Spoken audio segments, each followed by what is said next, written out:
잖아요. 한일 관계자. 뭐 솔직히 말씀드리자면 이것도 지리멸렬한 타입의 기사일 거예요. 똑같을 거예요. 예. 그냥 우리는 우리 길 가겠다 이런 느낌의 기사일 것 같은데 읽어보도록 하죠. 일본 외무상이 한국과 소통 필요, 징용 문제 시정은 계속 요구. 그러니까 지금도 스탠스가 계속 그래요. 대화를 끌어놓지 않겠다. 그렇지만 우리 스탠스는 같다. 너네가 변해라 이 느낌이거든요. 그러면서 이제 약간 가르치려는 느낌이 많잖아요. 예, 국가 간의 어떤 그런 합의를 했으면 좀 지켜라. 이제 뭐 이런 느낌으로 나올 텐데 그게 현재 일본이 한국 관계, 한일 관계 어떤 이런 불화에 대한 대응하는 가장 기본적인 스탠스고 변치 않을 스탠스예요. 그래서 이낙연 아베 면담 후 하루 앞두고 한국 책임론 되풀이. 이낙연 국무총리와 아베 신조 일본 총리의 면담을 하루 앞둔 가운데 모테기 도시마스 일본 외무상은 한일 당국이 소통할 필요가 있지만 징용 문제는 한국에 계속 시정을 요구하겠다는 뜻을 23일 밝혔다. 맞아요. 어떻게 이제 이랑 즉위식에 이낙연 총리가 참석을 하고 이제 그 후에 이제 그 이주열 누구더라? 그 도쿄에서 이제 일본인 구하고 숨진 우리 한국 학생 있었잖아요 옛날에. 예, 그분 이제 참배라고 표현을 해야 되는지 모르겠는데 이제 그 거기 가가지고 이제 위로하시고 뭐 이렇게 뭐라고 해야지 이렇게 눈 감고 하는 거 묵념 하시고 이제 와서 이제 되게 심볼릭한 거잖아요. 그래서 뭐 인종 이런 거 따지지 말고 자 서로 포용하는 방향으로 나가자 이런 느낌으로 말씀하셨고 근데 이제 결과적으로 일본에서 또 나오는 스탠스는 여전히 변치 않다는 것을 알려주는 기사일 것 같아요. 그래서 NHK에 따르면 모태기 외무상은 이날 열린 중의원 외무의원회에서 한국이 중요한 이웃 나라인 것은 틀림없다. 이러한 양국 정부의 관계가 곤란한 상황에 있어도 외교 당국 간 의사소통이나 상호 이해 기반이 되는 국민 간 교류는 확실히 계속해야 한다. 말에 뼈가 있죠. 국민 간 교류는 계속하자. 노제팬 하지 말라. 이거예요. 근데 뭐 너네도 화이트리스트 외세하면서 우리나라 이제 뭐그 3대 그 소재에 대해서도 예, 이미 무역전쟁이 시작했기 때문에 어떻게 보면은 교류에 대해서 차질 계획하기 시작한 거는 일본 쪽이긴 하죠. 물론 어떤 역사적인 부분에 있어서 일본의 어떤 정치적으로 용납할 수 없는 부분의 명분은 한국에서 제공한 건 맞을 수 있어요. 대법원에서 그거를 강제징용 배상하라고 판결을 내렸으니까. 그는 징용 문제와 관련해 한국에 대해 한시라도 빨리 국제법 위반 상태를 시정하자. 이게 가장 많이 갖고 있는 일본의 스탠스예요. 이쪽으로 계속 파는 거예요. 시정하도록 강하게 계속 요구할 것이라며 이같이 언급했다. 모태기 외무상은 연립 여당인 공명당의 다케우치 유주루 의원이 과거의 역사라지만 피해자의 고통을 배려할 필요가 있으며 결과적으로 한일 양국 국민 감정 악화는 좋지 않다.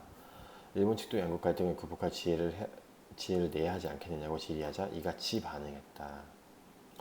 일본 정부는 일본 기업이 한국 징용 피해자에 배상해야 한다는 한국 대법원 판결과 이에 근거한 일본 기업의 한국 내 자산 압류 등이 한일 청구권 협정 위반이라고 주장하고 있다. 이거 계속 믿는 거예요. 예, 똑같아요. 이게 결과적으로 얘네는 국제법 위반 상태. 예, 여기로 계속 가는 거예요. 근데 일본 측 입장에도 이해는 돼요. 말 끝난 얘기를 갖고 또 나왔으니까 번복을 했으니까. 물론 이제 구상권에 있어서 개인 구상권이라는 점은 좀 다를 수는 있어요. 근데 솔직히 어떻게 보면 말장난일 수도 있죠. 야, 너는 정부 차원에서 끝난 얘기를 무슨 개인 차원에서 다시 시작해. 일본 쪽에서는 이렇게 되는 거예요. 보자면 사무라이 정신 얘기했지만 정부에서 이미 다 심한 신고를 무슨 국민 내서 다시 갖고 오냐. 너네 그냥 끝난 건 끝난 거잖아. 이런 느낌으로 일본은 한결같이 나올 거예요. 국제법 위반을 거론한 모태기 외무상은 이날 발언은 한일 청구권 협정으로 징용 배상 문제도 모두 해결됐다는 일본 정부의 기존 주장을 되풀이한 셈이다. 예, 진짜 계속 되풀이할 거예요. 계속. 일본은 절대 쉽게 변하지 않아요. 이 주장을. 왜냐하면 지지율이 미치고 있기 때문에 그래요. 현재 세대에 있어서. 한 세대가 변하는데 30년 넘게 걸리거든요. 절대 안 변할 것 같아요. 진짜 웬만하면 변하지 않아요. 그래서 심지어 저번에 말씀드렸지만 한국에서 1+1+ 알파 D를 갖고 왔어도 일본은 받지 않았거든요. 왜냐면 이거는 돈 문제가 아니에요. 한국도 마찬가지고 일본도 마찬가지고 이거는 금전적인 문제가 절대 아니에요. 이념적인 문제고 정치적인 문제고 굉장히 좀 심볼릭한 상징적인 문제이기 때문에 이거를 내주면은 사실 어떻게 보면 한쪽이 양보를 하겠다는 건 한쪽이 이제 이거를 무르겠다는 얘기거든요. 만약에 내 이름으로 아베라고 했을 때 내 이름으로 이걸 해놓으면은 나중 정치, 후세 정치에서 굉장히 욕을 먹을 수도 있고 현재 이제 아베 지지층에서도 욕을 먹을 사안이기 때문에 아베가 이걸 굳이 선택을 절대 못하죠. 예. 왜냐면 정치적으로 평생 욕 먹을 수도 있는 그런 결정일 수가 있거든요. 그러니까 일본 스탠스는 이렇게 굉장히 보수적으로 나올 수밖에 없는 거예요. 예, 그렇죠. 그래서 한국 정부는 삼권 분립 원칙에 따라 대법원 판결에는 정부가 관여할 수 없으며 판결에 근거해 진행되고 있는 일본 기업 자산 강제 매각이 한일 관계에 미치는 영향을 고려해 양국 정부가 함께 적절한 해법을 모색하자는 입장이다. 사실 이거는 한국이 어떻게 보면은 진짜 모든 면에 있어서 다 불리한 측면을 어떻게든 이렇게 뭘까 삐져나와가지고 한번 걸어보려고 다 만들어낸 어떻게 보면은 좀 뭐랄까 그냥 수예요 사실. 국가 차원에서 끝난 게 아니라 근데 개인 청구권 남아있잖아 이거랑 여기도 마찬가지지만 상권 분립하면은 대법원 판결은 대법원이고 사법기관이 내린 거고 난 행정부잖아 정부는. 그러니까 이건 상권 분립 됐으니까 이거는 근데 우리가 언제부터 지금 사법개혁 지금 미친듯이 때리고 있잖아요. 이제 검찰 개혁하자. 검찰도 사법개혁이죠.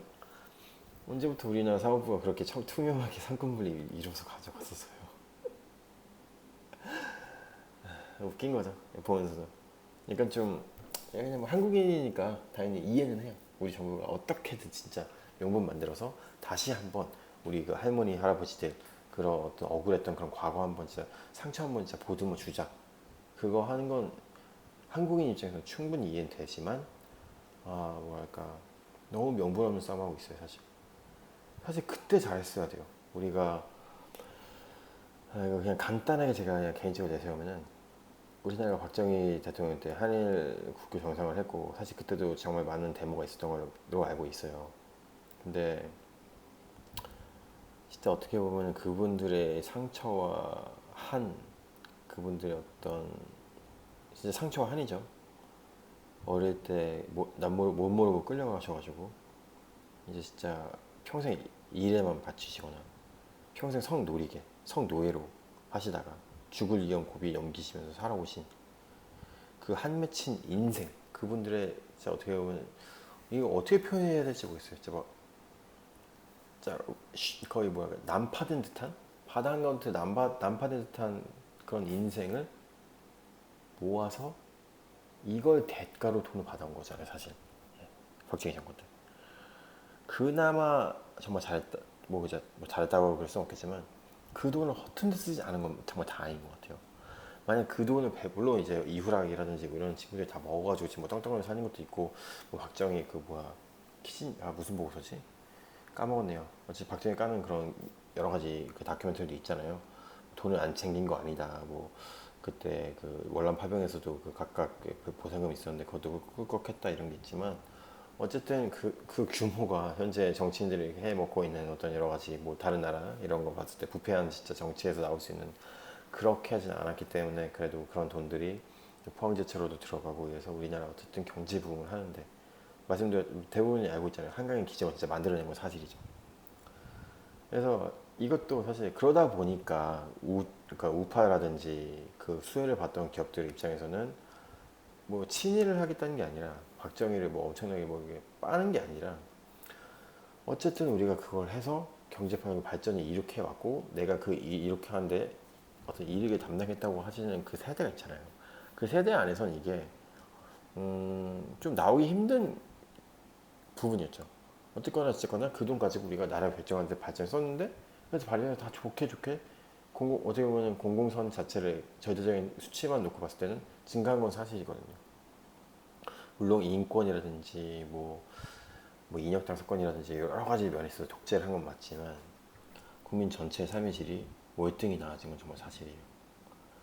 그래서 더 역사적으로 이거를 가타부타하기 힘들어지고 결과적으로 가치관 싸움으로 밖에 가져갈 수가 없어요. 우리가 그거를 희생해서 그분들의 어떤 진짜 아까도 말씀드렸지만 인생 그들의 어떤 진짜 쉽렉된 난파된 듯한 그런 인생을 우리가 모아서 그 대가로 받아온 돈으로 경제 기반을 했다면 여기에 같이 더 주시는 분이라면은 이 희생이 물론 물론 여기서도 이제 약간 극단적인 분이라든지 중도적인 분이 있을 수 있겠지만 극우라면은 이걸 인정 절대 안 하고 이건 잘못됐고 너네가 그러니까 너네라고 하는 게 이제 그 위안부 할머니들이 자발적으로 갔다 이런 소리가 나올 수도 있는 거고, 물론 가타부타 하는 부분은 사람마다 다르고 어떤 가치의 등에 따라서 사람마다 다르다고 인정할 수밖에 없어요. 그렇지만 뭐 개인적인 생각으로는 그건 솔직히 개소리고, 근데 일단 그런 것들을 통해서 경제 발전을 이룩했던 거는 솔직히 저도 인정을 해야 되는 부분이기도 하고, 그래서 사실 지금에 와서 우리나라가 이거 다시 끄집어내는 건 사실 어떻게 보면 정치 걸음마 수준, 그러니까 뭐랄까 외교적인 부분에 있어서는 사실 굉장히 좀 나비싼 느낌이 드는 건 사실이에요. 왜냐면 정치적으로 우리가 두 번 종결을 했거든요, 사실. 한일 그때 국교 정상화도 했고, 2015년에 박근혜가 이제 위안부 협정을 맺었죠. 예, 물론 정말 안 되고 통과돼서는 안 되는 법안이었을 수도 있어요, 당시에. 그때 협정이라는 게 그때 어떻게든 하려고 미친 듯이 했었어야죠. 이미 두 번 정부 대 정부로 진행되어 온 협의를 이제 와서 또 번복하게 되는 거는 사실 국제정치에 있어서 진짜 뭐랄까 초딩 수준의 국제정치 하고 있는 거예요. 예. 외교 수준이 그만큼 나비싼 거예요. 예. 물론 외교는 국익에 따라서 정말 이랬다가 저랬다가 뭐 트럼프 얘기도 나오지만 여기에 주한미군 배치했다가 써먹고 나가기도 하고 뭐 약간 이렇게 염치 없이 어떻게 보면 하는 것도 맞긴 해요. 중국 같은 경우도 지네는 우리나라 다 보면서도 사드 들어오는 거 맞고 제재 안 했어. 사드 뭐라고 해야지?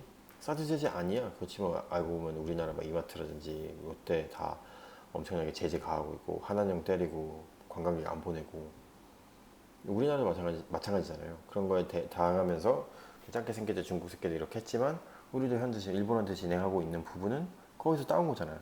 똑같은 짓을 하고 있단 말이에요. 그래서 외교적인 부분에 있어서는 참 뭐랄까 그렇게 국익에 따라서 약간 좀 파렴치하게 가는 것도 없진 않아요. 근데 국가 대 국가가 두 번이나 이게 종교를 맺은 사항을 가지고 어떻게든 비집고 다시 한번 이게 가려고 하는 부분에 있어서는 사실 외교적인 부분에서 보면은 굉장히 좀 약간 그린 핸드잖아요. 그러니까 뭐라 이게 초짜죠, 초짜. 예. 그렇지만 역사적으로 이해하고 가치관으로 이해했을 때는 충분히 정부에서 그런 목소리를 낼 수는 있는 거죠. 그러니까 지금 현 정부 스탠스 자체가 사실 이게 안 되고 이렇게 하더라도 아마 알 수도 있어요. 그렇지만 어쨌든 정부가 노력하는 모습을 보이려고 하는 것도 없진 않아요. 예. 그렇지만 이제 그것을 통해서 우리가 많은 것을 잃게 된다면 소탐대실일 수는 있지만 어쨌든 이게 가치관 싸움인 거예요. 현 정부한테는 그런 트라이얼이라든지 시도라든지 이런 것들이 가치적인 부분에 있어서는 큰 거예요. 예. 뭐 모두가 노를 할 때 예스 하는 그런 어떤 것들 있을 때 아니면은 뭐 어떤 강한 자가 있을 때 굴복하지 않고 나가서 싸울 수 있는 용기 이런 거 있잖아요. 이런 것에서 가치를 두는 거겠죠. 현실적으로 안주하고 있는 것보다는요. 그래서 어떻게 가치를 두시냐에 따라서 뭐 굳이 좌우 대립이라고 말할 수는 없겠지만 일본이 하는 거 그러니까 관계를 그냥 뭐랄까 한일 관계를 제대로 가져가야 된다. 우리가 지금 너무 외교적으로 초딩 같다. 이렇게 생각하시는 분도 있을 수 있고 그럴 수 있을지 모르겠지만 이 부분은 진짜 역사적으로 굉장히 중요한 부분이고 이분들이 어떻게 보면은 진짜 소비된 인생, 진짜 상처받은 인생 우리가 진짜 더 돌아가시기 전에 한 번쯤은 보듬어 줘야 되지 않냐. 우리가 역사를 통해서 그럼 다들 나중에 뭘 배우겠냐 이런 생각을 할 수도 있는 거고. 그래서 이 갈등은 우리 내에서도 이런 게 있고 아까도 말씀드렸지만 일본 내에서도 예, 이거에 대해서 절대 용인을 못하는 부분에 대해서 언급을 해드렸잖아요. 그래서 저는 이 부분을 너무 인지를 하고 있기 때문에 절대 금전적인 문제는 아니고요. 역사적인 문제고 정치적인 문제이기 때문에 정말 쉽게 해결되지 않을 것 같아요. 예, 여기까지 읽도록 하겠습니다. 1. 외무상 한국과 소통 필요, 징용 문제 시정은 계속 요구.